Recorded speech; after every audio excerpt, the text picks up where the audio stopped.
welcome to today's show. And as I said in the opening, I want to talk about this issue of when government disrespects your faith, and what do you do? And right now I'm going to read you some of this article from the Christian Post. It says 3,000 healthcare workers sue Biden administration over mandate forcing them to perform sex change surgeries. And this is by Michael Grabowski. Let me read you just a little bit about this. This says, two associations representing 3,000 medical professionals and an individual doctor based in Tennessee have filed a lawsuit against the Biden administration's transgender mandate, arguing that it violates federal conscience protection laws. The American College of Pediatricians and the Catholic Medical Association, along with Dr. Jeannie Dassow of Chattanooga, filed the suit last week in the U.S. District Court for the Eastern District of Tennessee at Chattanooga. At issue in the court's case is the HHS's current interpretation of Section 1557 of the Affordable Care Act, which bars sex discrimination to include requiring doctors to perform elective gender transition procedures, including cosmetic surgeries such as double mastectomies, philosophies, and orchiotomies, which is testicle removal. This case challenges whether the federal government can make medical doctors perform gender transition surgeries, prescribe gender transition drugs, and speak and write about patients according to gender identity rather than biological reality, regardless of doctors' medical judgment or conscientious objections, noted the introduction of the lawsuit. One other line I'll read here. Our clients are rightfully objecting on medical, ethical, religious, and conscientious grounds to this unlawful government mandate to provide gender transition procedures. Well, let me first of all begin by saying if a person is struggling with their gender, they deserve compassion. I don't want anything that I say in this segment to be interpreted as hate or coming down on people who are struggling with their sexuality, because a lot of people are today, and we have an environment now that is literally fostering confusion. Let me give you an example of this, because I'm going to read you an excerpt from an article in just a minute where in Scotland they're allowing 4-year-olds to transition without their parents' knowledge. And so when you begin to introduce the concept to a child that they may be a different sex than what they are biologically, the parents are there to guide children, not to confuse them. And they need answers from parents, not questions. And so some parents are saying, well, I'm raising my child gender neutral and I'm going to let them decide. A 4-year-old that can't decide whether to have a puppy is supposed to decide whether they're a male or a female, and if they have surgery, it cannot be reversed. So let me go to these doctors for just a minute. 3,000 healthcare workers are suing the Biden administration. Many more healthcare workers are involved in this. These are just the ones involved in the lawsuit. And they're saying you cannot force us to perform these elective surgeries. Now, let me say, when you perform these sexual transition surgeries, no sex has been transitioned. When you do the cosmetic surgery, it is 100% cosmetic. When you take a man and you do all the testicle removal and the breast implants, when you do everything you've done, all the hormone treatments, he's still a man. It's simply cosmetic. He looks like a woman now, but he's still a man. You do the same thing to a woman, she's still a woman. You haven't changed anyone's sex. It is all pretense. It's all cosmetic. So, and it cannot be reversed. And this is the important point here. It's one thing to put makeup on or dress up like the opposite sex, because you can take that makeup off and you can change clothes. But when you take a child or even an adult and you cut off their genitals, you can't replace those genitals. And 60 Minutes did a special. The very well-respected news organization 60 Minutes did a special on the growing number of people who have regrets about their sex change surgery. There is a website I encourage you to go to. It's called sexchangeregret.com. And the man who has that site transitioned to a woman. His grandmother dressed him up in girls' clothing as a little boy, and it confused him sexually. He lived as a woman for many years. Finally came to Christ, realized that he was chasing the wrong thing, transitioned back, not physically, but just emotionally, transitioned back to being a man, and now he lives to help people avoid the same mistakes that he did.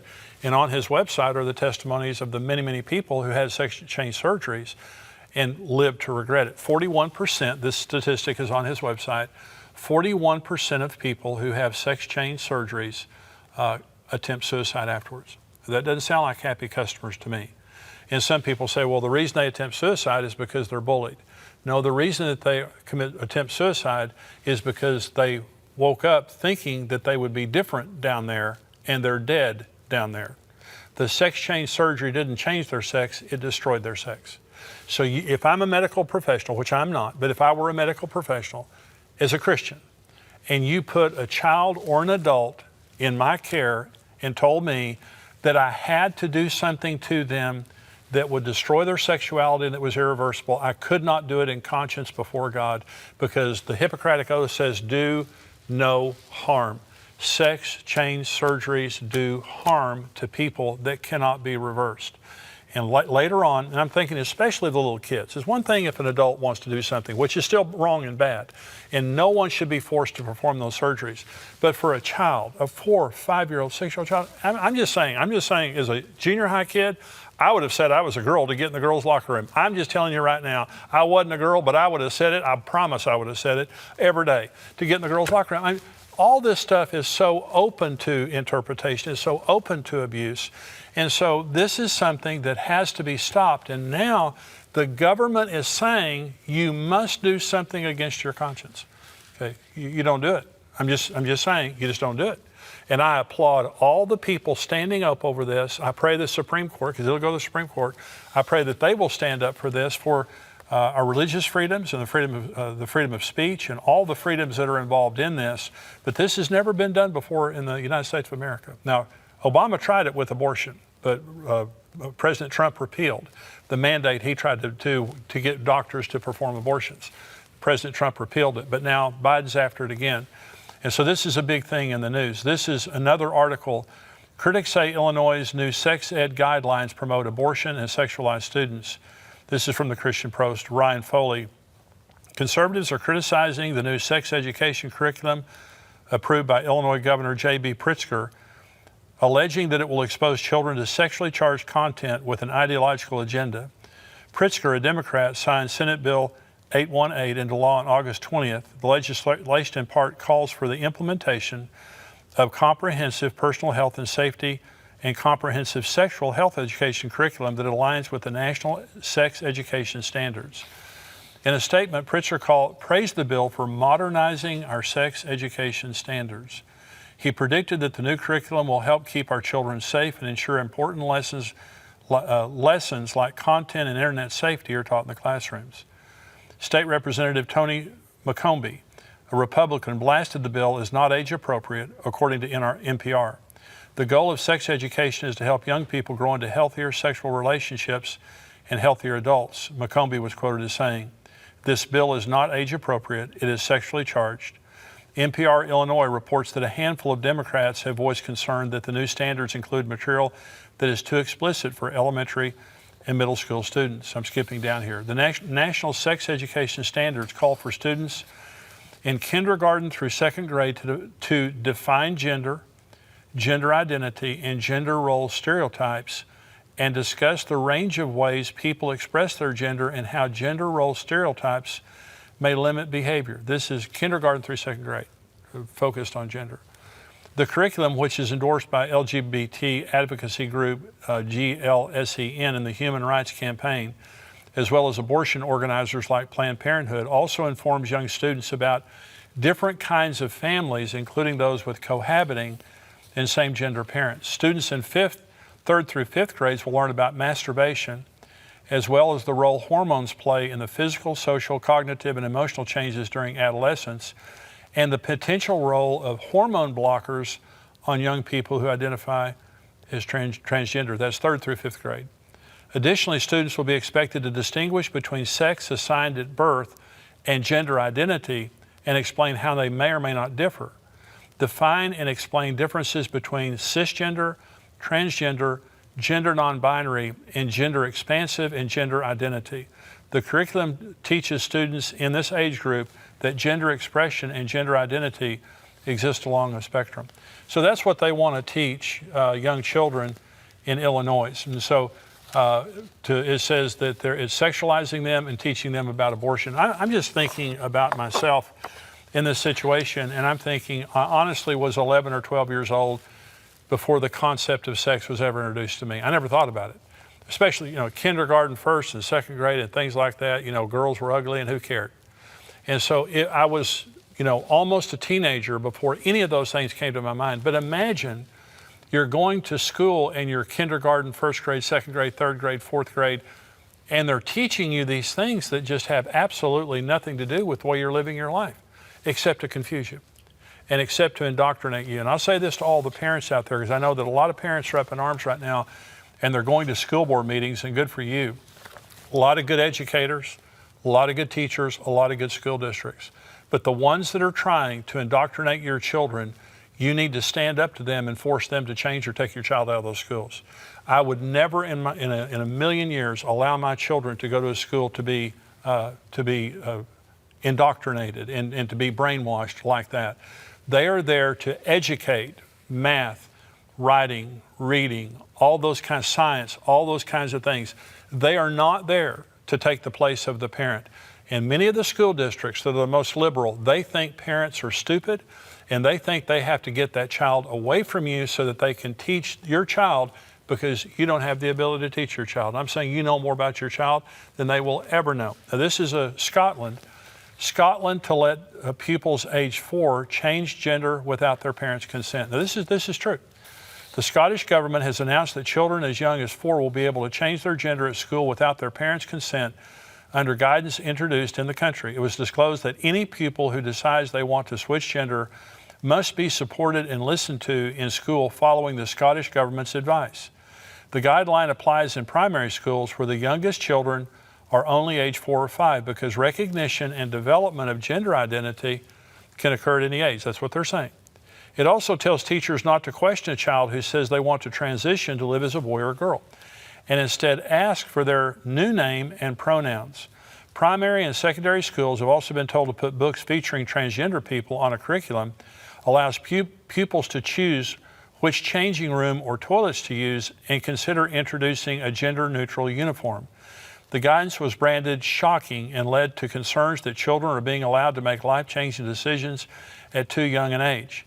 The advice says some young people are exploring their gender identity in primary settings. Primary schools need to be able to meet the needs of these young people to ensure a safe, inclusive, and respectful environment in which to learn. A section on changing name and recorded sex says children simply need to tell others informally that they want to use a different name, and they don't need to record this formally on their official school record. Advice to school staff on what to do if a child wants to discuss their gender includes asking what name and pronoun you should use to address them. So they're not telling the parents. They're very careful not to tell the parents. So in Scotland, the children can go to school, change their sexual identity at school, and the parents never know about it. Again, secretive from the parents. You say that couldn't happen in America. It happened in America. And this is an article from Prophecy Newswatch. It says, schools helping students to gender transition without parents' knowledge. This is by Tony Perkins, written March 1st of 2020. Imagine dropping your son off at school, never knowing that he lives a completely different existence as a girl for 8 hours a day, and everyone knows it but you. And not only do teachers know it, but they go to great lengths to hide it. That's the reality in Madison, Wisconsin, where moms and dads have been furious to find out that not only is the district keeping their children's gender expression a secret, but there's an elaborate scheme in place to keep parents from ever finding out. Most kids can't take an Advil at school without getting their parents' permission, but they can create a whole new identity without anyone calling home. Thanks to a policy passed on April 2018, this is new normal for anyone in Madison Public Schools, and unlike other areas of the country who've had to deal with the rogue principal here or there, this is a systemic, district-wide campaign to lie to parents and exploit their children. Under the district's official policy, a girl or boy of any age can transition to a different gender identity at school completely confidentially. They can go to their teacher and demand to be called a new name or pronoun, even use a different bathroom without their parents' okay. Even more amazingly, the district is forcing teachers and staff to take the lead in deceiving these families. Madison's policies order them to keep up appearances by using the kids' given names and pronouns whenever their parents are around. If a school employee is concerned that this new identity is creating problems or hurting the child, too bad. They're forbidden from bringing it up with the parents. So the government is now trying to force us to do things medically against our will, and they're trying to take our children against our knowledge and against our will and to indoctrinate them in something that could absolutely destroy the rest of their lives, sexually confuse them, even lead them to sex change surgeries that destroy their sexuality that cannot be undone later on. And so I'm saying in the book of Daniel, and this is an end times book, in Daniel chapter 3, Shadrach, Meshach, and Abednego are told by King Nebuchadnezzar that they must bow down to a 90-foot statue and worship it. And of course they won't do it, they're Jews, and they won't worship any god but God. And so they are told if they won't worship that image, they're going to be thrown into the fiery furnace. And they answered and said, we will not bow down and worship that image because God will rescue us. Even if he doesn't, we will not bow down and worship that image. They were thrown in the furnace. Jesus, the fourth man in the furnace, he met them there, saved them. They came out of the furnace without even their clothes smelling like smoke, and the king acknowledged that God was God. It was a fantastic thing. Daniel, King Darius told him, or they set him up, literally other leaders did, to where no one could pray to anyone except King Darius for 30 days. But Daniel opened the windows of his house and prayed 3 times a day. When he was found out, they threw him in the lion's den. And of course, God saved him from the lions, and later on the men who set him up were thrown into the lion's den and they were killed. In both instances, God came through for people who are willing to stand up for God versus government. This is not an anti-government speech. I'm not against the government. I'm against the government when they come against my faith. I have a most holy faith that guides my life. It is more important to me than anything else. And before I am an American, I am a Christian. Before I serve any president, I serve Jesus Christ. And I don't want to in any way be rebellious or disrespectful toward my government. But when my government comes against my faith, when my government begins to try to indoctrinate my children against me and my faith, that's when I stand up. And I'm encouraging everyone that you're watching this right now. This is a time not to be rude, not to be mean-spirited, not to be inappropriate, but it's a time to stand for your faith. This is a time for courage in very, very evil times when the government is trying to cause us to do something that is against our faith and trying to lead our children in ways that are against our faith. We need to stand up. We need to insist on respect. And if it comes down to it, some people are going to lose their jobs. If the Supreme Court sides with the Biden administration, there's going to be a lot of healthcare workers lose their jobs. And I'm saying I would lose my job before I would lose my faith. I would lose my job. I would take my children out of school and homeschool them before I would let them indoctrinate my children and teach them against my faith. This is a time for courage. This is a time for resolve. I believe Jesus is coming soon. I hope very, very soon. But in the meantime, we are facing now a government that disrespects our faith that we must stand against in an appropriate manner.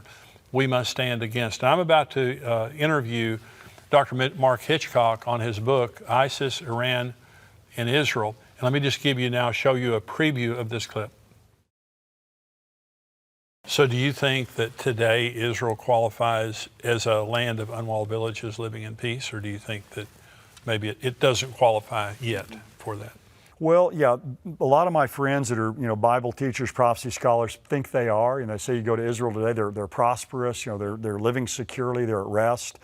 But, there's people all around the country, soldiers getting on and off buses, everywhere you go, they're carrying weapons. I place the timing of this Gog-Magog invasion during the first half of the tribulation period. Well, that interview is coming up. Now, we're about to go to the subscriber-only portion of the Tipping Point Show. And if you're not a subscriber, I would encourage you, $7 a month, $77 a year. We would love to have you become a subscriber because most of what we do now on the Tipping Point Show is for subscribers only. $7 a month, $77 a year. If you sign up for the monthly, the first month is free. So you can check us out here. I hope that you'll become a subscriber. If you are a subscriber, stay tuned. Now, you cannot watch the full program on YouTube. If you're a subscriber, you have to go to endtimes.com and go on there to watch the entire program or respond to the emails that we send to you as subscribers. But if you're a subscriber, stay tuned. I'll see you in just a minute.